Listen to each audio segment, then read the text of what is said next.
For our 20,000 subscriber celebration, we are breaking down a 100% black-owned news outlet, Star News interview of Julius Malema, where he has clearly broken down the aims and goals of the EFF for the 2024 election. That and much more, because you know Julius Malema does not shy away from speaking his mind. Welcome to King Said So, Africa's one land, one language, one currency, one army on King Said So. Africans can unite. Your Pan-Africanist podcast. Enjoy. Peace in Pan-Africanism to all my 20,000 subscribers. Welcome back to King Said So. I am your host, King 053, Mr. Easy Imali Enengi, and we have finally hit the 20,000 subscribers. Ladies and gentlemen, I cannot thank you enough for this milestone. I'm telling you that I'm blown out of the waters. I never thought it would come this soon. And, indeed hard work does pay off. And to show my gratitude to all my subscribers, I am going to be sending the Basetta t-shirt, the Pan-Africanist School of Economics, Technology and Agriculture, to 10 different people. I'll be sending the t-shirt all around the country. The first person who will be getting the t-shirt is Eddie. He is in Northwest. And also we're going to be giving the t-shirt to Cynthia. She is in Nelspruit. We'll be giving the t-shirt to Lawrence. He will also be in Johannesburg. We'll also send the t-shirt to Sandra. I believe she's also in Johannesburg or Gauteng somewhere. And also Nkosana, who is in Mpumalanga, Standerton. He will be getting a t-shirt as well. We'll be sending the t-shirt to Grina, who is watching us all the way from Josie, and also Udumisanu, Dr. Doolittle will be is watching us from Umtata. He will be also getting a t-shirt. And also Trinity, he is in Bakersford in Limpopo. He will be also getting a t-shirt. And also Utulane, who's watching us all the way from Nelspruit, who will be getting also a t-shirt. So I think I'm missing one or two more people, of which I will select them here. So this month, these particular people will be getting the t-shirt. It will be couriered to them later within the month, after we have finalized our addresses and everything and where they need to go and collect their t-shirt. I cannot thank you enough, ladies and gentlemen, for subscribing to King Said So. I mean, when you subscribe to my channel, YouTube alerts me and shows me which other channels that you guys are watching. And I'm telling you, all the other channels that you guys are watching are far bigger than this smaller YouTube channel that we have here. So I am very grateful, and may the Lord continue to bless you. I know subscribing is free. Some of you are members and paying a membership fee every month of 14 Rand, 70 Rand, 100. I thank you so much. I cannot say thank you enough for this. But anyway, I'll be doing a separate video. Join me live tonight, of which I know I'm recording early in the morning. So when I say tonight, I mean Thursday night on 9 o'clock. We'll be going live, speaking a little bit about my YouTube journey and how we got this far. But anyway, so today we want to break down this beautiful interview of Julius Malema. Ladies and gentlemen, Julius Malema is never shy to speak his mind. And I like the man's honesty, man. I like the man's honesty. When political parties come out like Rise Mzansi, and they say they will get about 5% of the votes, 5 to 10%. It's not a realistic goal. I know you should aim high and fall low, but come on, 5% is not a realistic goal. But now the EFF has stated clear its ambition. What is it that they are trying to achieve in the 2024 election in terms of support from the people? What percentage are they looking to get? Listen to this. We'll sit down today with independent media, independent newspapers. You know that we're the biggest media footprint in South Africa. Mm-hmm. We are the only black-owned media in this country. So to us, it's a revolutionary interview. Thank you. To sit down with yourselves after the 10 years of the existence of the economic freedom fighters. Over the last 10 years, you've given us very explosive interviews. Mm-hmm. Now you're in this huge building, Winnie Madikizela House. You launched your manifesto at the end of 2023. You're approaching an election that seems to be, for yourselves, a replica of 1994. If you have two things you want to achieve in the 2024 elections, what are those things? Well, if we can increase the EFF vote beyond 50% and become the government of South Africa, and if not so, then the ANC should not get more than 40%, so that they are forced into a coalition and they have to concede certain principles in that coalition. Who do you think you would work with should the ANC go under 50? It seems to be going in that direction, of course. Who are your likely coalition partners when you think about it? Would the EFF go with the DA, with Action SA? Would you go with the ANC if they asked you to go into a marriage with them? Or would you go with MK as the popular narrative goes? Well, we will go with anyone who agrees to the expropriation of land without compensation, which MK agrees to, even before the negotiations. The ANC, to a particular extent, agrees with it. It is led by wrong people, and that's why it has got an inability to implement its own beliefs. And the DA, Action SA, whoever comes and says, let's work together, our first principle, which is non-negotiable, is the expropriation of land without compensation, because I think, when it comes to the EFF, the dream of getting 51% is not an impossible one. You understand? Is it too early maybe for the EFF to get it in this current election? Maybe, maybe not.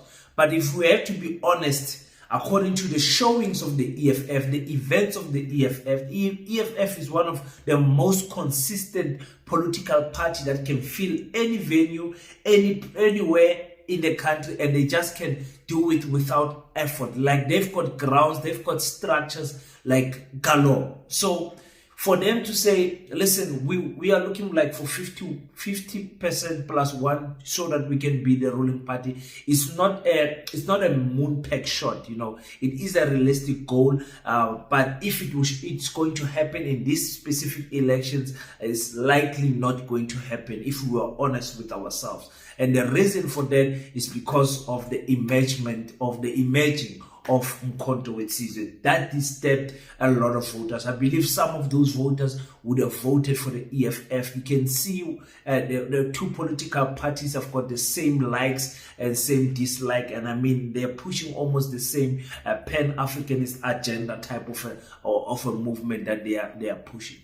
Another thing is that the EFF wants to place itself in a position where if the ANC gets below 40%, of which is a big ask, ladies and gentlemen. A lot of people say the ANC will be less than 50%. The ANC, I think realistically, they know that they are not going to get 50%. But they're going to try by all means to be as close as possible to that 50%. What do I mean? I'm talking about 48%. I'm talking about 47%, maybe even 46 and 45%, where they only need to go speak to a small Nyana party that has 5%, two smaller Nyana parties that's got 5%, so that the ANC can remain in power with that coalition government.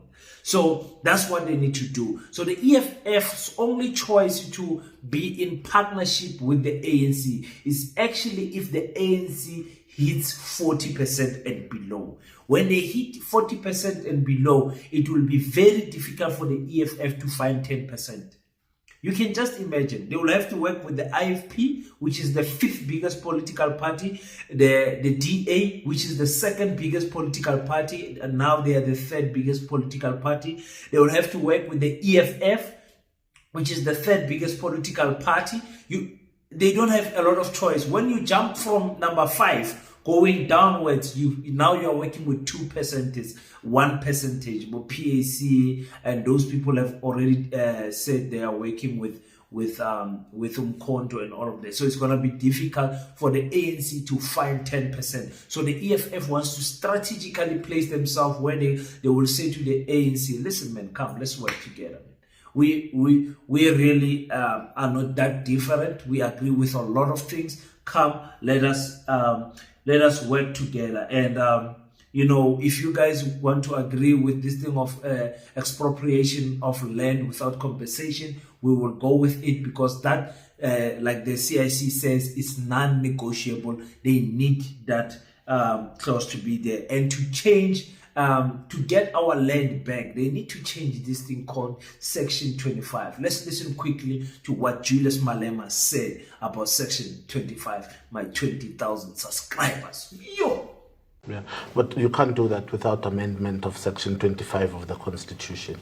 Well, we were doing that. We sponsored a motion in Parliament, in this Parliament, and the motion passed. And we went to public participation, public submissions. Majority of people who participated in that process said, amend Section 25 to expropriate land without compensation. The ANC developed a cold feet right at the door and said we must expropriate without compensation the rotten land. What do you do with the rotten land? It was an act of cowardice. So, because we have been there before, we just need to change the balance of forces to a point where the ANC will be forced to concede, or whoever wants to be the majority in Parliament. And you can't do that without the EFF. They will have to concede on this expropriation of land for compensation. So as we know, ladies and gentlemen, the Constitution of South Africa is set up so nicely that even if you are a ruling party, if you don't have a 2/3 majority in Parliament, you cannot change the Constitution of the country. So if you've got 51% point whatever, you cannot change the Constitution. You need other members in Parliament to vote with you to change or amend any type of law. So this Section 25 is very important, because if it is there where the parties can enforce a law, a legislative law, to take the land without compensation. For now, it is there, but it's not clear. It's up for interpretation. So a lot of people can win in court. They wanted to amend this Section 25 so that it becomes clear that the government can take land. And one of the parties that agree with that is obviously the Umkhonto Wesizwe. MK is there to vote with the EFF and maybe with the ANC, and also just take that 2/3 majority out. So for me, when he spoke about Jacob Zuma, I was like, is Jacob Zuma missed an opportunity to play hero and destroy the ANC without lifting a finger? If Jacob Zuma endorsed the EFF and put a lot of backing for them, he could have campaigned once or twice, or even 3, 4, 5 times for EFF, and the EFF would have gained so much support, especially in KwaZulu-Natal. So, I think most of those Zulu people, those loyal Zulu fans who are following Jacob Zuma, would have followed Umkhonto Wesizwe as well. I mean, would have followed the EFF as well if Zuma did that. But like Julius says, Jacob Zuma chose another route, and so we can't. In fact, because he chose it, I think it's better now, because we are seeing a big dynamic of how politics can change overnight here in South Africa. I mean, before that, we were just looking at we were just looking at the EFF and the ANC. We didn't know what direction our country was going. But just to see that a political party in 3 months can rise from the grave, it means even Julius Malema, when he is 78 years old, we cannot sleep on his power, his popularity in the community. Let's quickly hear what he says about Thabo Mbeki. And I find President Mbeki's comments to be very inconsistent because for some reason President Mbeki thinks we didn't know that he was behind the formation of COPE. And for some reason President Mbeki forgets that he's the one who was saying he will not campaign for the ANC, that he's actually the one who started that kind of language, that he has to be convinced why he must vote for the ANC. Vote with his conscience. He will vote with his conscience, and that at some point he was saying his vote is a secret. I think Malema also at some point said something like that his vote is a secret. And today they say, no, we ANC, we're pushing ANC. And you see that, the issue has not been the ANC. They were being factional in their approach. If anything, I think President Zuma is doing what he's doing because he learned it from President Mbeki. It's just that President Mbeki did not have the necessary courage like Zuma and then come out publicly. But everything else he did is exactly what President Zuma is doing, to endorse a particular party. Mbalula used to call him Dalai Lama of COPE. Yes. Yeah. Yeah. But now, of course, he's sitting on the other side, lambasting Zuma, seeming to be, the Dalai Lama, the holy one there in the corner.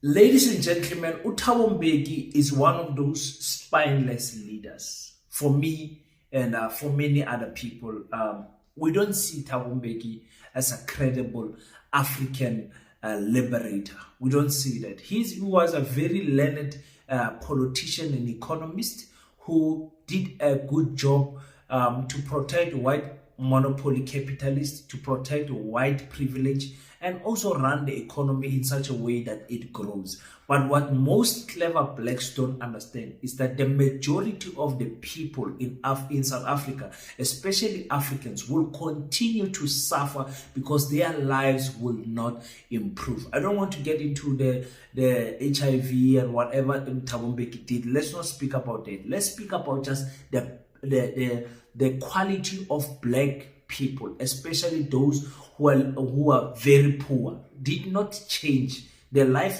of those people did not change at all. So for me, Thabo Mbeki will never understand why is it that he is not loved by the majority of South Africans like Julius Malema. Jacob Zuma. Thabo Mbeki cannot command the same level of crowds that Jacob Zuma commands. Can't. Thabo Mbeki can go to court. He will never feel the outside, the streets, packed with Thabo Mbeki followers. Thabo Mbeki can go to a small stadium, Alexandra Stadium, whatever small stadium. He will never get the following of the command that Jacob Zuma has, and he will never understand why is it, because he sees himself as a learned person, as a clean person with very few scandals in his terms, but he does not understand why is it that people don't love him the way they love Jacob Zuma. Now, the thing about that is that you cannot write your own legacy. Thabo Mbeki blows his own horn too much. He likes blowing his own horn. People don't love seeing that. And also, you cannot control what people say about you and your legacy. You cannot control that. People will judge you according to their perspective. according to how they see you. That is how they will judge you. You cannot control that. When you die, you cannot control that only good things must be spoken about you. It is not possible. When you retire, when you step aside, just like Praveen, people will come out and say, actually, you were not a good minister. Actually, you did a terrible job. So Thabo Mbeki did not change the lives of Africans, especially the poorest of the poorest. They never felt the impact of this economy that was improving. It doesn't make a difference. He never touched about anything about land. He never bothered to do anything about nationalizing anything of which the ANC was speaking about it in their manifesto. He never bothered to lift a finger to better the lives of black people. He will never understand why is it that Jacob Zuma is more, popular than him. Now, Julius Malema says something that is very interesting about black political parties not needing to form one party. Let's listen to what he said. It's decision, right? Assume that many people, more than the EFF, vote for MK. What is your next demand on Zuma? Would you ask him or MK and the EFF to consolidate and make one party? Tell me about some of the conversations there. Well, there's no need for one party as long as there is convergence of ideas, even if you come from different parties, because ours in South Africa is a multi-party democracy, and therefore the existence of other political parties should not be viewed as something that we wish to extinguish, because in doing that, then you would have undermined the latter and the spirit of the constitution of South Africa. So President Zuma says land, we say land, he says jobs, we say jobs, and many other areas. I may not agree that teenage pregnancy girls must go to Robben Island. Where are the boys going when the girls go to Robben Island? Because it takes the two. But he must tell us that, because it takes two to make a baby. So to say girls only must go to Robben Island is a discrimination in its own. That's why we never agreed when we were in COSAS that pregnant girls must be chased away from school. Because some of those girls, the people who made them pregnant, by the same they were in the same school there. Yeah. She loses her school time, and then the guy progresses. So, but look, I don't think those are the fundamental ideas is married to. We can always engage. I think as Pan-Africanists, all we are concerned is political parties having the African agenda within their manifestos, within their policies, within their documents. Are they having the African agenda? Meaning, are they talking about expropriating land? Are they talking about nationalizing strategic sectors of the economy? Are they talking about bettering the lives of people? I think in South Africa, we will never control this thing of political parties coming down to a number where there are only 12 or only 10 or only even 5. It's not possible in South Africa. I don't foresee a future where that will happen. I mean, even with the ANC dominating for 30 years, other parties emerged every year. So our freedom is such of a way that it almost motivates other people with a different perspective on ideology, political ideology, to open their own political parties. And as you see, the Oppenheimers will gladly find them. So it's not going to happen where they cancel their political parties and form one. There's too many egos. And I think that's the reason why MK did not merge with the EFF, or even ACT of Ace Magashula did not merge with MK. It's too much egos. Everyone wants to be a boss. So I agree with Julius Malema. They don't need to form one party as long as ideologically they agree on principle, on what is it that needs to be done for Africans. So for me, that is more important, especially if it aligns with us as Pan-Africans in terms of the African agenda. That is more important. Now, Julius Malema tells a very interesting story about his farm and this Pravin guy. Very interesting story. Listen to this. And they couldn't silence me, so I fought. And when I fought, they came back to fight me very hard. And then that's when I had problems in the ANC as well. Then got expelled. Then got my properties attached by SARS and all of that. Then they made a mistake of leaving a farm, which I was using to produce cabbages. I was farming cabbages and tomato and all of that. And then, boom, one day some city press journalist comes to interview me in my farm. Like, you're now out in the cold, what are you doing? So we take an interview in the farm. And it was during the elective conference of the ANC? No, after. It's because he interviewed me on Wednesday, Thursday, and then that Saturday was January 8th of the ANC. So the ANC was so spoiled that their January 8th, that's why it's Saturday, Sunday, all papers must be front page. I became front page of City Press instead of January 8th. And then Pravin on Monday, they went crazy at SARS offices. Why does he still have a farm and all manner of things? And then that's when they came to take my farm. So, and I had said to them, well, don't expel me, leave me with the membership, but you can suspend me for 10 years from occupying any position, both in the ANC and in government. Because I always knew I'll go into farming. Then they expelled me. I said, guys, I'm done. I'm going to farming. Then I left these political things and then I went into farming. Then Pravin came to fetch me in the farm. That's why we're here today. If there's anyone to be blamed for this, it's Pravin and Seren. Yeah. Now, when Julius Malema was expelled from the ANC, it was not just an expulsion, it was also an attack on his life. Houses taken, property taken, owing millions on SARS. They attacked him via SARS, because SARS is another machine that you can use to say, attack that man and take his belongings and make sure that he is left with nothing. And they did. And when he ran to his farm, his only farm that they left for him, that they did not touch, or he also acknowledges it was by mistake. They were also supposed to take that farm. Pravin then called the SARS commissioner that go and even take that farm. This man must be left with nothing. And now you understand why Julius has got even a higher, deeper hatred for Pravin. And he says we have to thank him for the formation of the EFF.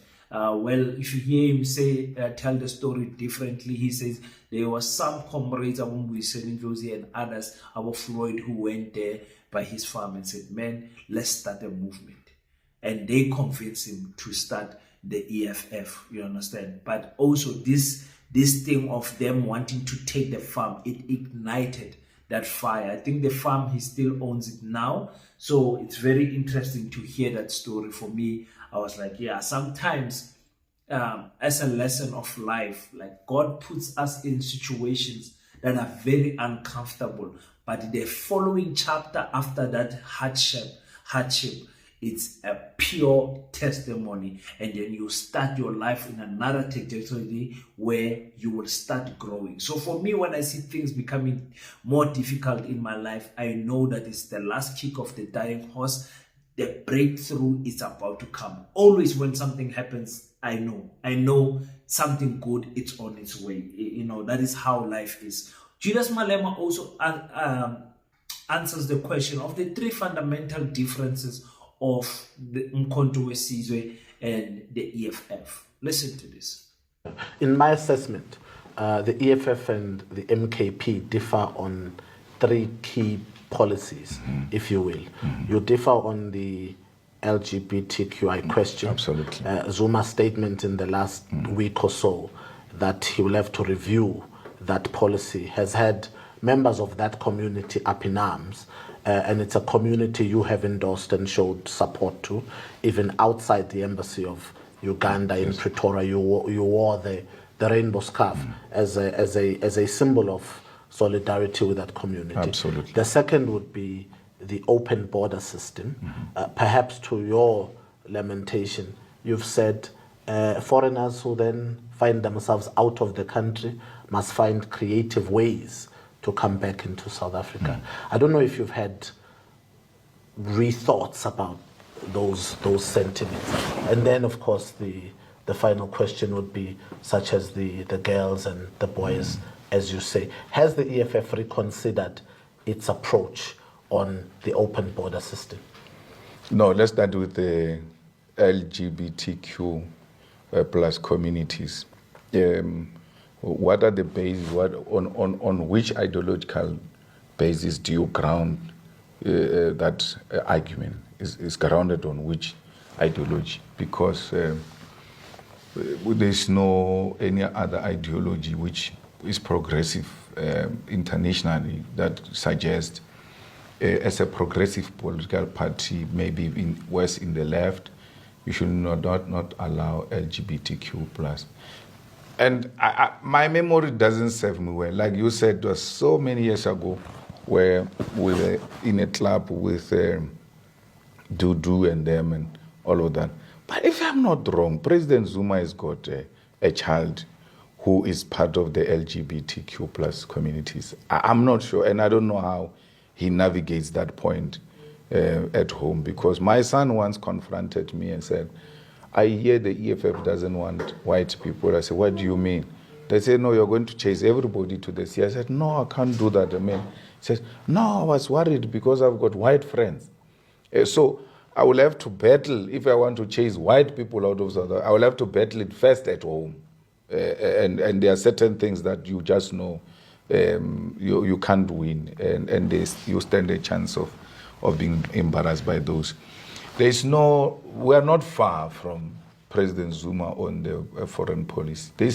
There's a talk here of illegal immigrants, and I think his emphasis is on that. But he is not the kind who can say Africans must not come into South Africa because we are one continent, and he advocated for that himself. He stayed in Zimbabwe, he stayed in Swaziland, he stayed in Mozambique, he was in Lusaka and everywhere else, including Angola, if I'm not wrong. So he's the last person. If anything, he's the one who should be advocating for this, because he practically and personally benefited out of the hospitality of Africans. And there's no way, everybody understands the EFF argument. Do you know that Venda was a republic, Leboa was a republic, Uputanzwana was a republic, and KwaZulu-Natal and all of that, including Seskans, Bantustans. You needed a passport to go to Venda. We collapsed the borders in Venda and said, no more, we are one thing, we are one South Africa, because we're always made to imagine us being different people, the same way they make us believe now. After the collapse of vendors, of the border, we never experienced the influx of vendors into Johannesburg. The people of Bembe are still there. You will find them. It's not an abandoned land because they saw greener pastures in Johannesburg. They said, we're no longer staying here, we're going to Johannesburg. What these people are saying is a swargefar. It is threatening, intimidating South Africans that you are actually going to have more in your yard if these people are going to come here, which is practically impossible. Why would the people of Mozambique leave Mozambique? Because they are doing relatively well. Why would the people of Swaziland? And you know what is even worse is that the Swaziland people would have left without Malema, because there's nothing there, nothing fiscal that can prevent them. The same thing with Lesotho. The people of Lesotho, it's Friday today. Tomorrow, if you go at the border of Lesotho and South Africa, there's no fence. They come drink this side during the day. At night, go back. There are others in Lesotho who are now receiving SASSA in South Africa. Now, Umkhonto Wesizwe being a pan-African, but you can also say a traditional political party. They are obviously not going to stand for this LGBTQ Rainbow Nation movement. They are not going to do it. They're not going to do it. Umkhonto Wesizwe will have an African approach when it comes to that. It doesn't matter if one of Jacob Zuma's daughter is a lesbian. So what? So what? So what? You know, it does not change the rules. Now, just because my son is gay, now it means that now I must have a different posture to it because I'm experiencing it in the house. For me, I don't know. I don't know.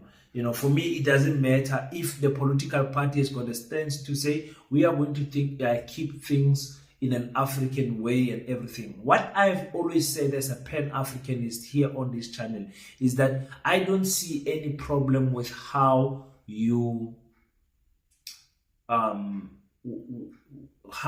choose to be sexually orientated with whoever. The thing I am against with LGBTQ movement is them trying to push for them to have extra rights. They want more rights than children. They want more rights than women. I don't want it. Let them live their life the way they live. Don't introduce this nonsense into the schools. Don't force feed it in other people's faces. Do not, just live your life. Just live your life the way you want to live your life. And we are okay, you understand? We are not going to open a different chapter for LGBTQ rights and whatever. You've got human rights, and your human rights protect you from being harmed from other people. Your human rights says you've got a right of association with the religion and whatever. So for me, just do what you need to do, but it must never be introduced in schools. Now we must make children aware from a small age that listen, when you can actually be a boy or a girl or whatever. I don't agree with that. I don't subscribe to that. So for me, it's like, let these people live their life. As long as they are not bothering you, why should you bother them?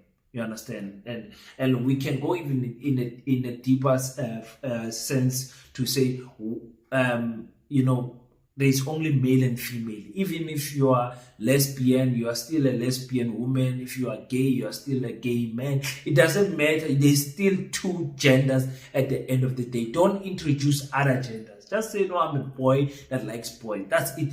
LGBT, you are forcing us to subscribe to the way you are living. We don't want that. Simple as that.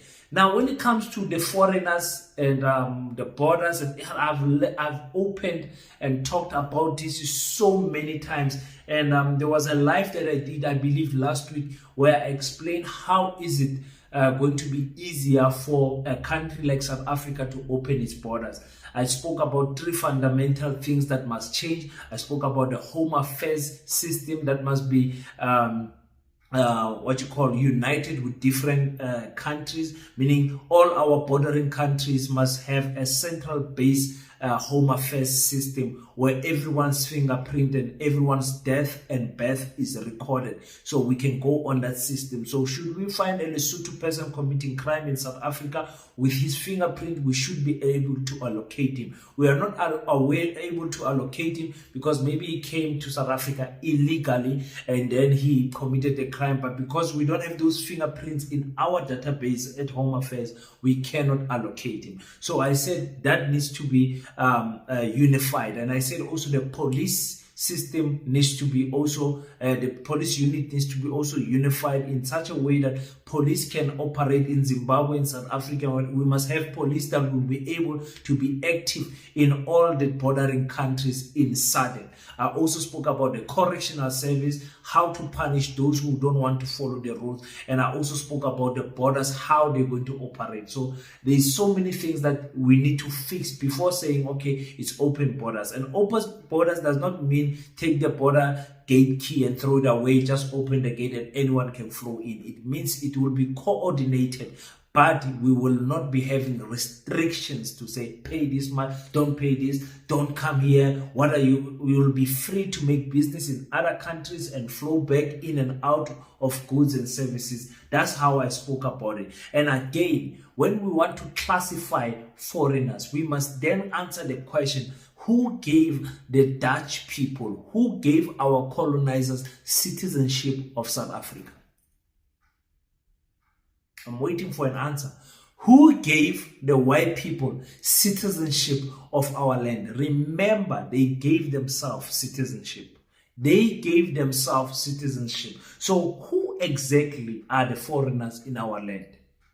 That is the question that we are talking about. And if you are a Pan-Africanist, you think about that question, it totally makes sense that actually these ones, they are also not Africans. They are foreigners that have created a system where they can legalize their forced entry in our land and took our land and all of those things. So that is the big thing that is happening in terms of that. So for me, I don't consider my African brothers and sisters as foreigners in our land, as long as that person has got an ID, has identified himself while entering our country. But when you create restrictions, other people don't identify themselves, other people go and hustle and all of that.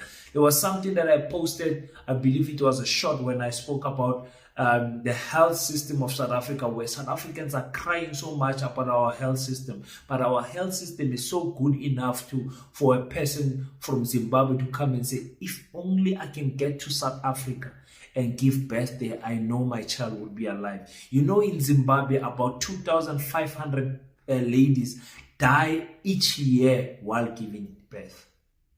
While we as South Africans are in a situation to help. I mean, where is your Pan-Africanist spirit? Where is your Pan-Africanist spirit? I don't know. But anyway, thank you so much for tuning in, guys. 20,000 subscribers. You guys are crazy. Man, I love you so much.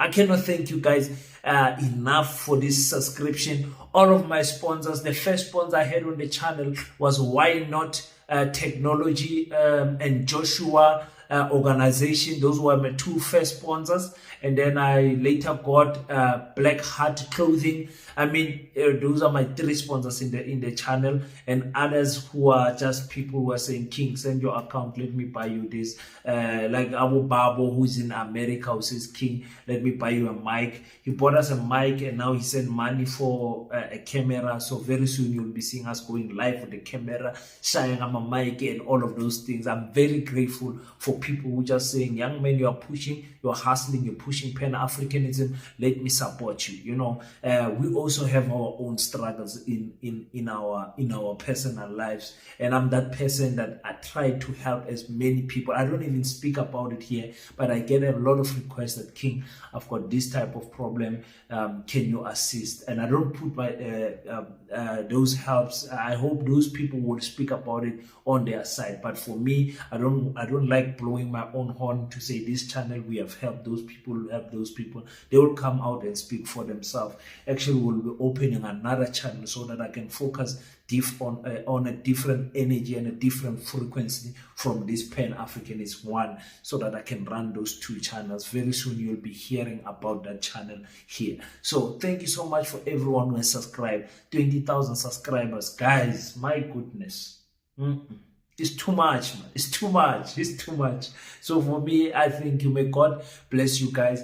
And the 10 guys that I've named their names who will get the t-shirt: Eddie, Cynthia, Lawrence, Sandra, and Gosana, Ugina, Dumisani, Trinity, and Tulane. You guys, your t-shirts will be on their way very soon. This is the same t-shirt I'm wearing now. Is the Basetta t-shirt. Is the school that we are building, the Pan-African School of Economics, Technology and Agriculture. It will be on your way, guys. Very soon you'll be rocking this. Sending me pictures, I'll be happy. The first people of the 10,000 subscribers actually got a book. It's something that I don't do. They got my book that I wrote. The book is titled I Said Lidna, of which roughly translated means I said me too. That's the book that changed my life. I wrote that book. I was unemployed. I was at the bottom of the bottomless pit that I was lying in. And through the strength of just having a laptop, luckily, I wrote that book, and it changed my mindset. It changed my mindset. I'll tell you more about that, I think, tonight on the live stream. So thank you so much, guys, for you guys are changing my life. You know, as much as I'm here to change a lot of people's life, your subscription, your comment on the comment section, your like, your share, your giving thoughts, your little contribution that you guys are doing, it means a lot to me, guys. I am so thankful, guys, and may the great Lord continue to bless you guys. Until we meet next time, don't forget to pray. And after you pray, African child, stand up, do your best, 20K subscriber, so that God can do the rest. Peace in Pan-Africanism. I salute you. Black Heart, the Hustle Continua. 100% good quality t-shirts, made to inspire your goals and dreams. T-shirts are now available at an affordable price. Place your order now. 068-473-6908. Instagram at Black7576. Facebook page Black Heart.